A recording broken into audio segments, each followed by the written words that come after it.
आज पवित्र अक्षय तृतीया बैशाख मास शुक्लपक्ष तृतीया को अक्षय तृतीया कहुए। यही दिन चाष कार्य आरंभ कर चाषी कृषिभित्तिक पर्व अवसर में अनुकूल गृह निर्माण विवाह कार्य भली शुभ कार्य आरंभ होता है। पुरी जिला पिपिली स्थित दुर्गादासपुर पंचायत काजीपाटना अक्षिमुठी अनुकूल करते विधायक रुद्रप्रताप महारथी।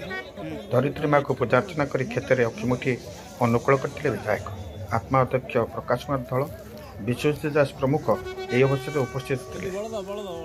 आज का दिन आम समस्त गोटे खुशीर दिन, पवित्र दिन। आज का दिन में महाप्रभु जगतरनाथ जगन्नाथ रथ कार्य आरंभ हम। तो निश्चित रूपे आज का दिन में माटी माँ को पूजा करी अखिमुठी अनुकूल करी आज चाष कार्य आरंभ करती चाषी भाई भौणी मैंने।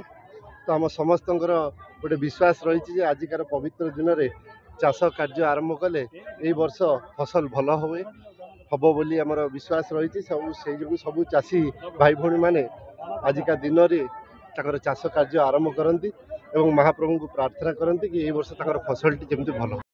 मु महाप्रभु श्री जगन्नाथ निकट में प्रार्थना करुच्ची आम पिपिली डेलांगर समस्त चाषी परिवार केमती ए वर्ष भलरे फसल अमल हो एवं भल फसल हो एतिकी मोर महाप्रभु जगन्नाथ निकट में प्रार्थना रहिबो। समस्त चाषी बंधु को अनुरोध रहिबो समस्त मान्यवर मुख्यमंत्री जो कृषि विभाग समस्त सुविधा अच्छी तार आम विभाग सहित आलोचना करी समस्त चाषी बंधु तार केमती उपकार हासिल करंतु एतिकी मु समस्त निवेदन।